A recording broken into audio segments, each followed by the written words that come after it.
All right, so this is going to be another video about finding the intervals of increasing or decreasing, as well as finding extrema using the first derivative. So I have this function right here, f of x equals x to the third minus 12x minus 5, and I am trying to figure out all those intervals and all those extrema. So the first thing we need to do is find the first derivative, because that's what's going to help us find those intervals as well as the extrema. So we're going to do f prime of x equals 3x squared minus 12.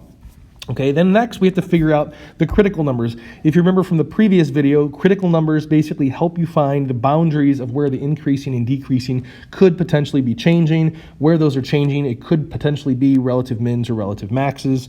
So we need to figure out the critical numbers here by setting the derivative equal to 0 or undefined. Again, just like the last video, this undefined is not applicable, but eventually we will have a problem where it is applicable, and we will need to take that into account, but for now we don't need to worry about that.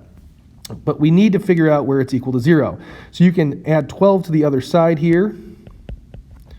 This is just really simple math. And you end up with plus or minus 2. So you end up having two critical numbers on this. The next step would be to make a critical number line. And then on that critical number line, we are going to put the two critical numbers in numerical order. That is important. From here, we're going to test the intervals for each of them using the first derivative. Remember, the first derivative is what tells you what f is doing. If you use the original function, that's just going to tell you a y value. You have to use the first derivative to tell you what original function is doing. So we're going to plug in something to the left of negative 2, let's just say negative 3, into the derivative. And if you plug it into the derivative, that negative value is going to end up being positive. So say you just did negative infinity. Negative infinity squared is positive infinity. So you end up with 3 times infinity minus 12. Which is going to be a positive value. This positive derivative tells you that f is increasing on that interval. Next, in between negative 2 and 2, we're going to pick something like 0. That's a good number to do because you end up with 0 minus 12, which is negative 12. We just care about the sign. It's going to be negative 12. It is also important to note that you can pick any number between negative 2 and 2, and you will still get a negative. So say you picked 1. 1 would be 3 minus 12. So f prime of 1 would be 3 minus 12, which is negative 9. You still end up with a negative value. Now, pick a value that's greater than 2. Let's just say infinity. Again, you're going to end up with a positive because 3 times infinity minus 12 is still going to be positive. And then that's increasing. Now from here, if you sketched what the graph would look like, it would look something like this. It would be increasing here on this interval, okay, then it's decreasing here, so it looks something like this, and then it would be increasing again over here.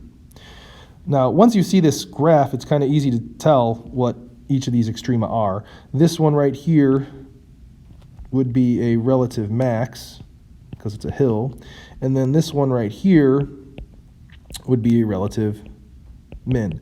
Now the absolutes, as you can see from the way the graph is looking right now, it would go up forever. So that means it never maxes out absolutely, and then it goes down forever, so it never mins out. So there are going to be no absolute extrema for this specific problem, unlike the last one where there were. So now I'm just going to write this all in interval notation, just so it's neat.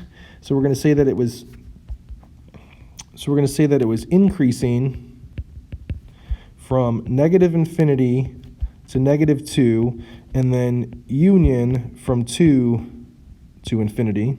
It's decreasing between negative 2 and 2. Okay, and then the relative